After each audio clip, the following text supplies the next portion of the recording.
Hey folks, Coach Jayci here and welcome to another home body sculpting and mobility workout video. Now I know exactly what you're thinking.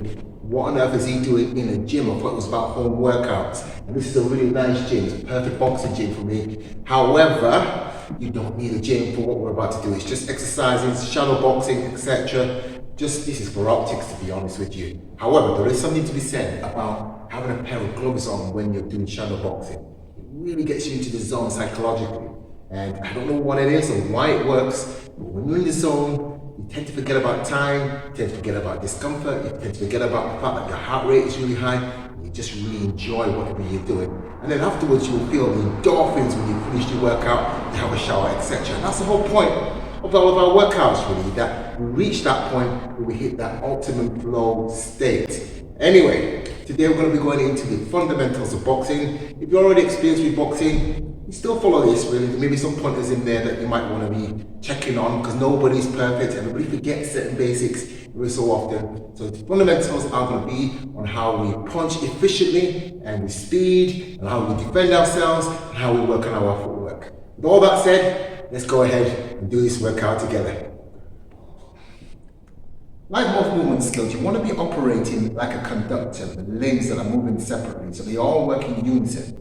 Just like playing the drums, for example. If you're playing the drums, you need to learn to control the snare, so it gets the nice rhythm you want, and the hi-hat, coordinating, and then the kick drum. If you're driving, you need to be able to coordinate with the steering wheel, then you've got the pedals, the brake, accelerator, and the clutch, and then also you need to be thinking about the gear lever. Now when you're boxing, you've got to think about it as well. The obvious thing is that you're throwing punches. But if the punches are not on their own, then you're going to be really easily exposed. You need to consider the guard, which is probably the most important thing, and also your footwork. Getting all three of them together, and then we really are learning to really work our way around the ring and really outmaneuver our opponent. It's not good if you do without it. So, first thing we're going to be working on is safety first. We're going to get the guard right. Now, if you can have a look at this, alright, best thing to do, well, I haven't got any gloves on at the moment for that reason, because I want you to see my thumb here, just aligning itself with my cheek here. Now, my dominant hand is always the one at the back. And the reason why we do this is because it's the same as anything. We're going to throw an object, it's always the dominant hand at the back to create more power. Also, for example, we've got bow and arrow, using that method as well. So it makes common sense to actually have the powerful hand at the back. And then we've got, obviously, the other hand really at the front. And that's going to be just about here. So we've got fingers out, straight spread out, and then we've got the hand here. And I'm just going to show you at different angles so you can see really how your stance should be to guard you. You want to lock, obviously, the elbow into position, but keep the shoulder relaxed. And the reason why we want to do that is there are parts of the body that need to be locked in position just to prevent yourself from losing your stability, but there's also parts of the body that need to be mobile to move. And if you want to generate power and speed, you want that shoulder to be relaxed. So once you practice just basically holding that position, there we go, moving around but keeping the shoulders relaxed, keeping that locked into position so that you are punched, you don't hit yourself in the face. That's what we're looking at there, okay? And that's your classic standard stance that you want to be in for your guard. Now, of course, we need to look at different types of guards. There's a massive variety of different guards, but there are only three I'm going to be showing you. The next one is the peekaboo stance. And this is ideal for when you're within range. Now, range meaning that if I'm going to throw a punch, and that's as far as I can punch, inside the range is here. That's the danger zone for the opponent. But you can get in there and really attack the opponent, or if you're outside the range. So that's ideal if somebody is on range or outside the range. Bang. Or to keep them at bay. Okay, that's your guard. Whereas the peekaboo, it's going to be just looking over the gloves, a little bit square on your stance, but remember your body's a little bit more exposed now, okay? And what we're going to be doing is coming inside and throwing the punches or ducking and weaving in that way. You can see me now, I'm ducking and weaving, slipping and sliding, slipping, that's what we're looking at. The guard must stay up at all times, it must stay up at all times.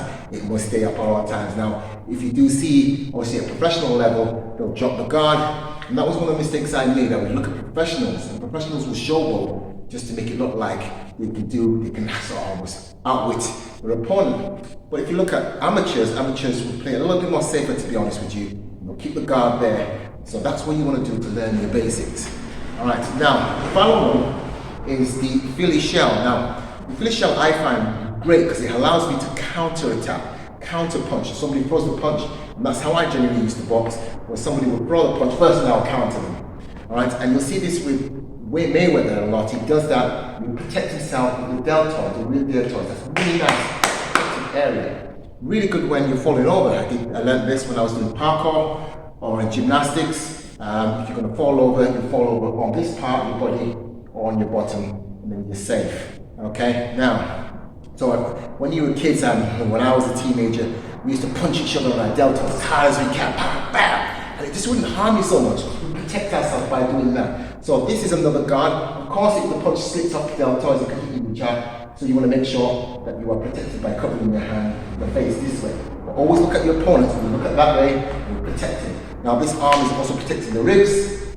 So you really are safe. When you practice this one, you tell someone to throw a punch, you can get into that position very quickly. You can slip that way, or you can slip that way. There you go. There you go. Protecting. There you go. So you want to practice all three of these standard, classic stance. Just keeps them at bay. Then you've got the peekaboo, very well known. With Mike Tyson, he made it popular. Okay, it allows you to move inside the range for punches at the ribs. Okay, or the uppercut.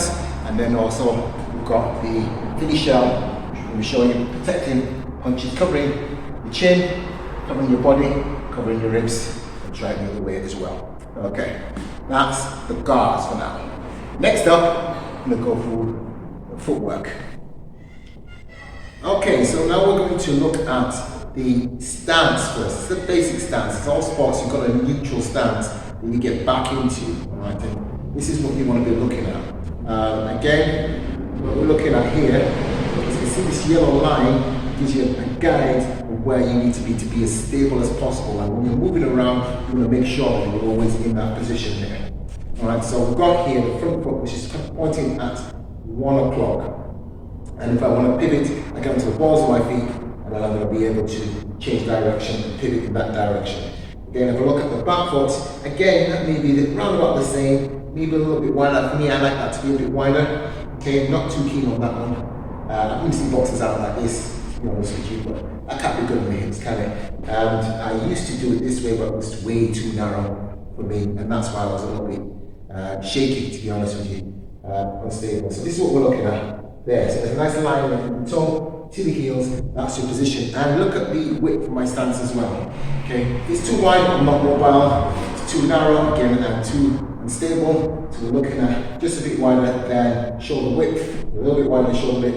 And I'm going to be moving around, making sure that I'm able to move around in that manner. We're going to show a few better examples when I'm in the ring. Okay, but if I'm moving forwards, I can move forward this way. 1, 2. Can move backwards, again always going wider first, then narrow, so we don't move this way, because again I'm getting too narrow. What I want to be doing is moving the front foot and edging forward, so we don't make any big strides like this, again wasting energy and exposing yourself.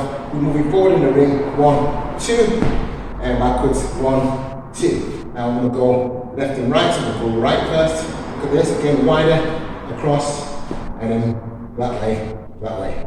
There we go. So we want to practice that as we move around in the ring. Okay, so we're going to the ring now. I'll put the gloves on and we'll show you some punches.